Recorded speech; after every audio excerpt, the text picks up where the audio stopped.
Hello everyone and welcome to the Werewolf by Night review on the AustinTalks channel. And I just want to get straight into this because it's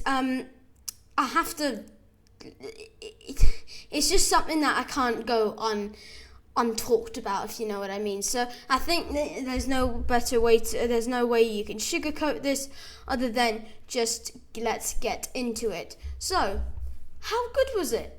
It was I say it was absolutely great. That's not measurable, and I'll get into it a bit more in a bit. But I love it so much because it's not what I was expecting. The fact that it was 3 minutes.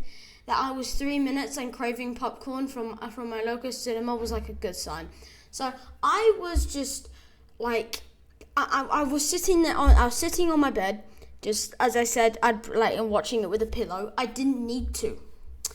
It's really good. So you all understand why I felt like this, and the trailer is extremely misleading, but as I've said, this was absolutely flawless. The effects are amazing, and I think it's safe to say that I'll be watching this again. To be honest, this is even Stranger Things level scary. I mean that. It's not even, it's nothing like that. It's not scary in the Stranger Things sense. I was really wrong. I think it's really good. And like I was watching it, I was like, I really want popcorn. And I was thinking of the popcorn that I get at my local cinema, and I was just thinking like, oh wait, that means I actually like it. Okay, that's just an amazing good sign, and I think a lot of people can agree with that. So this woman. So I hated this woman as soon as I saw her. She died a horrible death, but I would have not had it any other way. Probably I may have had it maybe a tiny bit worse. And by Man-Thing of all people, victory at last, you could say. Her role as a stepmother, while most aren't fond of the unrelated child, she was going to kill Elsa, a great character. Clearly, she's not on a comic accuracy level. Naughty. So I think thank Man-Thing Theodore Ted Salius was there to disintegrate her. Yeah, and for those who don't know, she was actually she was scared of it. So clearly her whole portrayal is just a fake thing. I mean, there's a lot of things are, but she was far from she's not scary, a very annoying woman, and so no one likes her, including me. So the Jack Russell consideration, so now the fact that the immediate thing Jack did was sniff Elsa, so she, which was extremely considerate. Yes, it comes off as creepy, but she is there like we have just met. She's there like, oh, we've just met. Back off. This shows what he has experienced and what he is. He is not a villain, and he is a vigilante with no intent to kill. But in this case, it is not an option. What he did was he knew that what they were about to do was turn him into the werewolf that he is. But he doesn't want to kill, but he doesn't have an option because it was just his instincts as a werewolf, as if you've run into one. But he immediately tries to sniff her to actually know her scent. And he asks her, never look away. Meaning, she has to stay, he has to continue looking at her. So, yeah.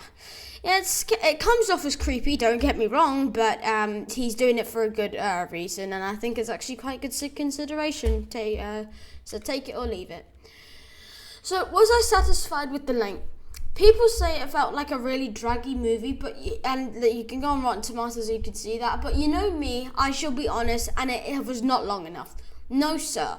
54 minutes easily could have been made to 22 hours. And even the prologue at the beginning was not even the movie. So I think a sequel would be in the works 100%. At least I hope it is, because boy, howdy do we need one. So was it a time loop and the color explanation? No, there was a curse on the place, which actually was in Arizona, cursed by Verusha, another reason we don't like her, and that is why it is in black and white. This is how Man-Thing got trapped, and everyone joined the vicinity and to try and kill Man-Thing. Another reason I do not like her. Who would want to kill Man-Thing? who would want to kill that tubby tub? It's a very cool character. Reminds me of what's his name, Groot. Yeah. So no, sir. Like I think it so could have been like 2 hours. If they even made it an hour and a half, I would have been so satisfied. You know, they filmed this whole thing in 12 and filmed and edited it in 12 days. They could have spent so much longer on it. Right, the transformation. So this was one of the best portrayed transformations in the Marvel universe, not the MCU. I think it was the best in the universe. The black and white and the tension, it was just unmatchable. The reveal of the transformation gave me chills, and honestly, the killing scene was just the icing on the cake. I know I sound like a very weird person when I say, oh, that killing made me maybe just appreciate the effects of Marvel. Yeah, all they were doing was I'm going to slaughter all of you. And he didn't slaughter, her name, Elsa, so I think that's a bonus. And, like, the TVA, really, I'll get into that in a bit. Well, the comic accuracy. You can't argue that in the movie they didn't nail the comic accuracy, because you would have been on something then. It nails the comic accuracy, and when it came into colour, it was just even better. Like, I don't care that it was in black and white. You can see how comic accurate it was. But when it was fully in colour, the yearly comic book accuracy award goes to Man-Thing. So this one's like a baby. He's such a baby, but in like the funniest characters in the MCU, and he reminds me of Groot if he was a baby, but like on a exponential scale, literally. His costume looks like he wasn't actually the god of the maze, but he was the monster. But I'm glad Elsa and Jack saw him past his big stature. Yeah, like, he's such a nice person. There's 2 words you can decipher from what he says. It's okay and shut up. You can somewhat decipher shut up when he's talking to Russell in the scene, when like the campfire at the very end. He's just like, oh, shut up, and he nudges him. Yeah, and then there's the one scene where he goes, what's his name? Ted. Okay. Just imagine going up to someone, what's your name? Ted. She reminds me of the bear from Ted, like the Ted 2, you know, that's like, I thought that was quite funny, so, yeah, right, I stand by this. The TVA were useless. I've never seen these people so useless, and I thought it was impossible after Loki, but here we are, proven wrong. I am certain that they were just there to connect the time loop thing and just to die. Yes, it was a time loop. Yes, it was a curse. Like, TVA. Time Variance Authority. Yeah, I don't understand this. He mainly was just an idiot. They're just so stupid. Like, they were dumb in Loki, that we just let it off. But this man, he's a vampire. How'd you screw this up? Like, immediately thing is they tease him. Huh? What? Tase him. Tase. Electricity on a vampire that doesn't die. What kind of stupid nympho hell goes on there? Were you expecting sunshine and rainbows? I'm certain in this scene he actually caught the baton and tried to electrocute the TVA guy, which, hail, werewolf by night. So the music intro changed. So it looks like black and white, but you can see streaks. So the change in the intro was great, and to be honest, it made me jump. And the pauses were great, and it really sets the mood for the movie that you're about to watch. And this is, before I get onto that, like, the fact that my cough is kind of going away. The change in the intro was just it did as good, because I was like oh my god, I genuinely jumped because it was like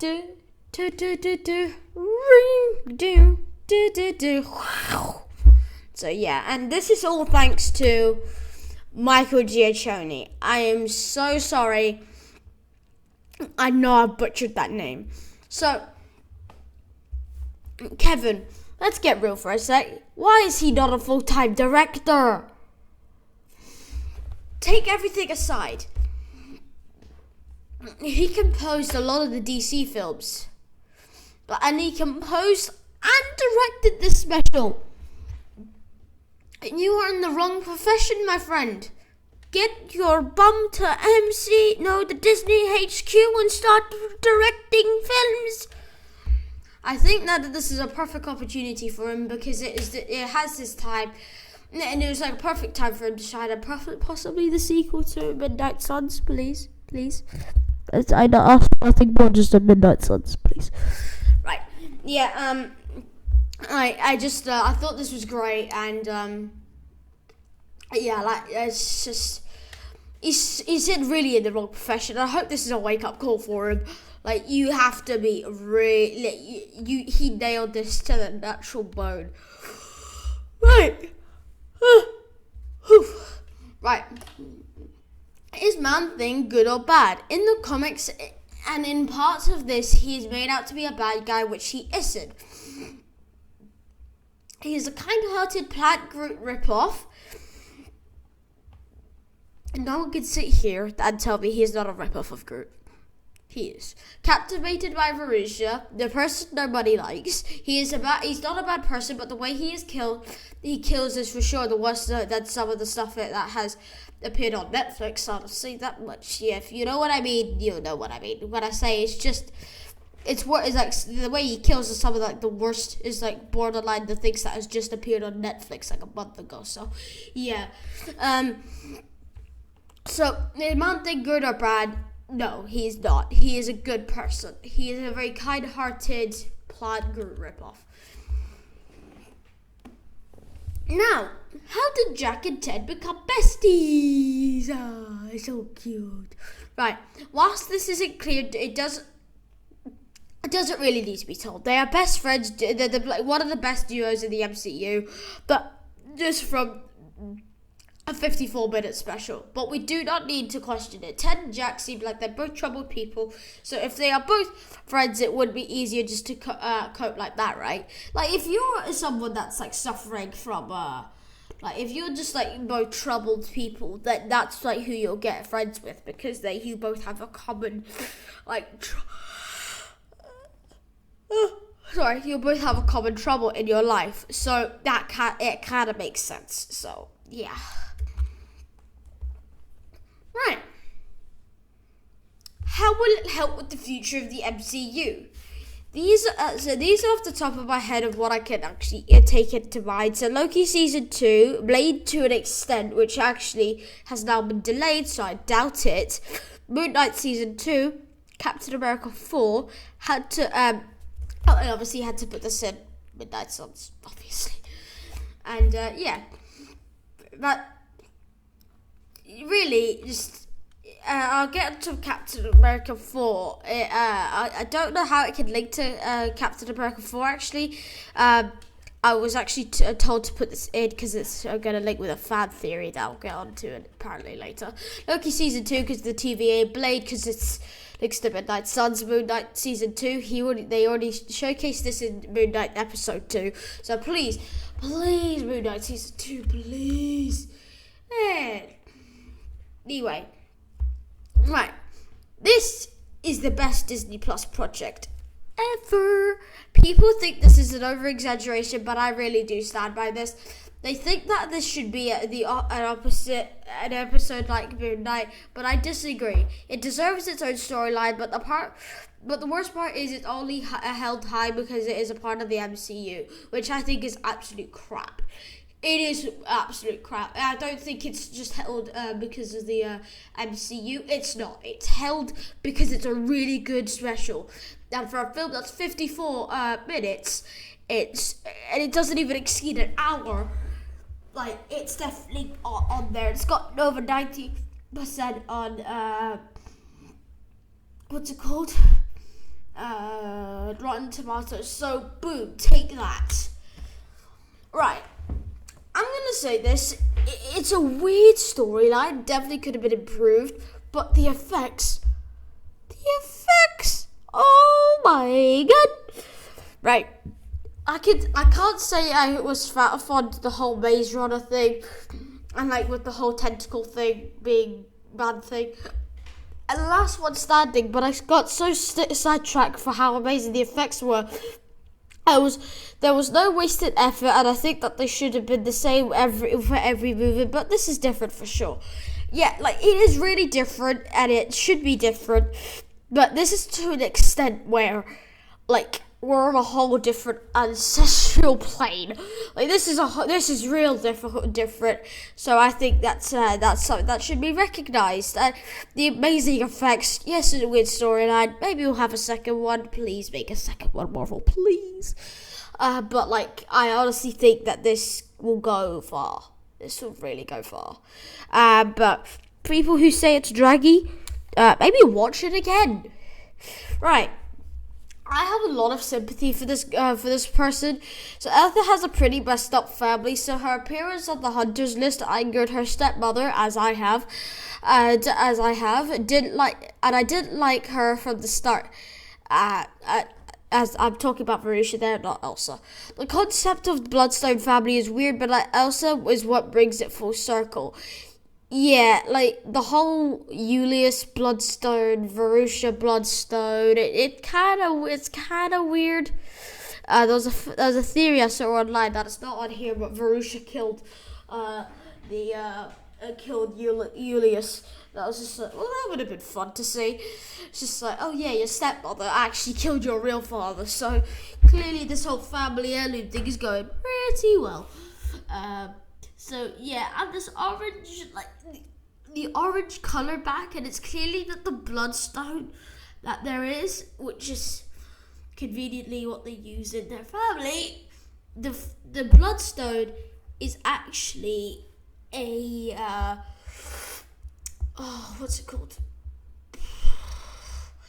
The bloodstone is actually like what brings everything to color, because you saw that thing vibrating, and it has weirdly nothing to do with the ether from like the Dark World. So, how about that? Right, my film rating is 9.5 out of 10. As someone who doesn't like horror, this was the greatest Disney Plus project, and I stand by this. The thing that would make it a 10 is more color, as I wasn't exactly fond of the like black and white. Yeah, it brought like some weird horror vibes to it, but it so could have been better with color. And there was like there's a thing on TikTok where like they changed the effects of his transformation into color, and I now think it would have been better in color. That is just my opinion. That would have bumped it down to bumped it up to a 10 or maybe a 12. So yeah. Right, I found theories. Right, the reason why Man-Thing was trapped is so that the leader could arrive and kidnap Ted and experiment on him. This was because of the rumor of his appearance in the upcoming Captain America sequel. What? I'm confused. Why would you bring the leader into it? What? Huh? That's a very weird theory. Huh. Oh well. That's right. We will soon see a battle between both Morbius and Jack, because I am certain this is something everyone would want to see. With everything coming full circle, it would make sense if there was a fight, at least in the Moon Knight Season 2 or the Midnight Suns. Hi. That's weird, but okay. Man-Thing will appear in Loki Season 2, and I think it will explain Ted's cameos across the MCU, especially after his cameo in both of Agents of S.H.I.E.L.D. had Thor Ragnarok. This is most certainly inevitable. Oh my god, that's an awful joke. It's how creative they are, and it's like nothing to do with Elsa, barely anything to do with Jack. It's all about Man-Thing and the Midnight Suns. Quite funny indeed. So yeah, I would probably rank the First one is the Loki season 2 cameo. Second one is Man Thing and Trapped by the Leader. I kind of want to see that. Will soon be a battle between Morbius and Ragnar Thor. I don't understand it. Don't understand. Yeah.